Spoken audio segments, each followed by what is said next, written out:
ગુજરાત રાજ્યમાંથી પાટીદાર સમાજના અગ્રણી આગેવાનો અને દરેક પાર્ટીના નેતાઓ એક મંચ ઉપર ઉપસ્થિત રહ્યા હતા। સુરેન્દ્રનગર લેવા પાટીદાર સમાજના બોર્ડિંગ ખાતે 37મો સમૂહ લગ્નનું આયોજન કરવામાં આવ્યું છે, જેમાં સમગ્ર રાજ્યમાંથી પાટીદાર સમાજના આગેવાનો, નેતાઓ, રાજકીય પાર્ટીઓ સાથે જોડાયેલા કાર્યકર્તાઓ એક મંચ ઉપર નજરે પડ્યા હતા, જેમાં ગોપાલભાઈ ઇટાલિયા, જીતુભાઈ વાઘાણી, પ્રશાંતભાઈ કોરાટ સહિતના રાજકીય નેતાઓએ હાજરી આપી હતી। 43 જેટલા યુગલો લગ્નના તાતણે જોડાયા હતા। સુરેન્દ્રનગર જિલ્લા ઉપરાંત સમગ્ર ગુજરાતના પટેલ સમાજમાં દીકરીઓની અછત હોવાનું પટેલ સમાજના આગેવાનો દ્વારા જણાવવામાં આવ્યું હતું। ત્યારે પટેલ સમાજમાં દીકરીઓની અછત હોવા મુદ્દે નિર્ણય કરવામાં આવ્યો હતો કે આંતરજ્ઞાતિ લગ્ન અંગેનો મહત્વનો નિર્ણય કરવામાં આવ્યો હતો। તેમાં અન્ય સમાજની યુવતીઓ પટેલ સમાજના યુવક સાથે લગ્ન કરી શકે અને પટેલ સમાજ તેને અપનાવી પણ લેશે તે અંગેનો નિર્ણય કરવામાં આવ્યો હતો। ઝાલાવાડ લેવા પટેલ કેળવણી મંડળ સંચાલિત 37મા સમૂહ લગ્નનું આયોજન કરવામાં આવ્યું હતું। 43 નવયુગલોએ આ સમૂહ લગ્નમાં જોડાયા હતા। સૌ દાતાઓના સહયોગથી આજે ઝાલાવાડના આંગણે ખુશીનો માહોલ। બધી જ બહેનો માટે સિલાઈ મશીનો આપવામાં આવ્યા હતા। બહેનો ઘર બેઠા રોજગારી મેળવી શકે। ઝાલાવાડ લેવા પાટીદાર કેળવણી મંડળના ચેરમેન મોહનભાઈ પટેલે જણાવ્યું હતું કે પટેલ સમાજમાં અન્ય સમાજની દીકરીની અછત હોવાથી અન્ય સમાજના લોકો સહમતિથી જોડાતા હોય તો અમને ઠરાવ કરીને અમે આવકારીએ છીએ। આગામી દિવસોમાં પટેલ સમાજની દીકરીઓની અછત ન સર્જાય, શિક્ષણનું પ્રમાણ વધે અને ખાસ કરીને કેળવણી મંડળ સંચાલિત સંસ્થાઓ પણ સારી રીતે ચલાવી શકાય તે પ્રકારના નીતિ નિયમો પણ બનાવવામાં આવ્યા છે। જે કેસી ગુજરાતી સાથે મહેશ ઉતરિયા, સુરેન્દ્રનગર। આજે સુરેન્દ્રનગર ખાતે ઝાલાવાડ લેવા પાટીદાર સમાજ દ્વારા આયોજિત 37મા સમૂહ લગ્નની અંદર ઉપસ્થિત રહેવાનું સૌભાગ્ય મળ્યું। આ સમૂહ લગ્નમાં માનનીય શ્રી પ્રશાંતભાઈ કોરાટ, માનનીય મનહરભાઈ વાછાણી, માનનીય જગદીશભાઈ મકવાણા અને અમારા સમાજના આગેવાન માનનીય મોહનભાઈ પટેલ, આ તમામ સહિતના ખૂબ મોટા મહાનુભાવો આ પ્રસંગમાં ઉપસ્થિત રહ્યા। છેલ્લા 37 વર્ષથી સળંગ ઝાલાવાડ લેવા પાટીદાર સમાજ દ્વારા આ સમૂહ લગ્નનું આયોજન થાય છે એ બતાવે છે કે સમાજની અંદર ખૂબ એકતાનો ભાવ છે। દર વર્ષે વધુને વધુ પરિવારો આ સમૂહ લગ્ન સાથે જોડાઈને સમાજના પ્લેટફોર્મ પર જોડાઈને સમૂહ લગ્ન કરાવી રહ્યા છે।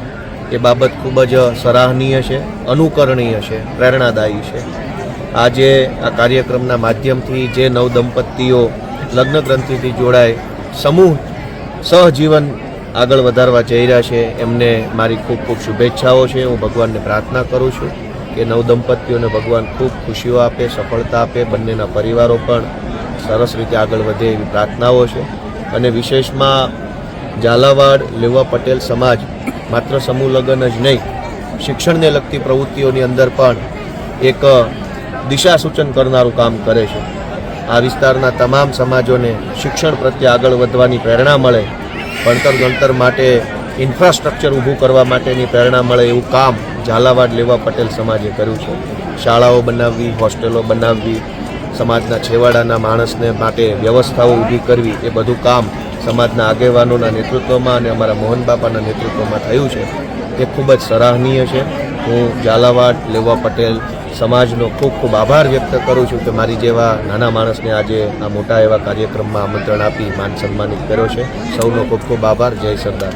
સુરેન્દ્રનગર ઝાલાવાડ લેવા પાટીદાર સમાજ આયોજિત 37મા સમૂહ લગ્ન પ્રસંગમાં એક રાજકીય આગેવાન તરીકે મારા જેવા બીજા અન્ય પક્ષના રાજકીય આગેવાનો પ્રશાંતભાઈ છે, આમ આદમી પાર્ટીના પૂર્વ પ્રમુખ અને ધારાસભ્ય ગોપાલભાઈ છે, અમારા ઝાલાવાડ સમાજના અનેક મિત્રો વચ્ચે આ પ્રસંગમાં ઉપસ્થિત રહેવાનું છે। મોહનભાઈ અને ભદ્રેશિયાભાઈ, બંધાણીયાભાઈની ટીમને ખૂબ સરસ મજાની પ્રવૃત્તિ સમૂહ લગ્નની એક ઝાલાવાડ વિસ્તારની અંદર આટલા વર્ષોથી થઈ રહી છે, એ ખરેખર અભિનંદનીય છે। અને અમે પણ આ વાતને લઈ અનેક લોકોને અમે વાતને સૂર પર પુરાવીએ છીએ કે ઝાલાવાડ વિસ્તારની અંદર આમ ગણો તો દાતાઓની સંખ્યા બીજા જિલ્લાને પ્રમાણમાં ઓછી હતી, પણ મોહનભાઈની રાહબરી નીચે વિશ્વાસથી અહીંથી દાતાઓ પણ સ્થાનિક અને પ્રસંગ પણ સ્થાનિક અને નવદંપતીઓના કાર્યક્રમો જે ઉજળા થઈ રહ્યા છે એ બદલ અમે લોકોએ એમને ખૂબ ખૂબ શુભેચ્છા પાઠવી। રાજકીય પરિપ્રેક્ષની અંદર પણ આ જિલ્લો એટલો પછાત હોવા છતાં પણ દાતાઓ પણ આજે આવી નેતૃત્વ શક્તિના કારણે મળે છે. એ પણ અમારા માટે ખૂબ આનંદનો વિષય છે કે આવા પ્રસંગો ઉજળા થઈ રહ્યા છે.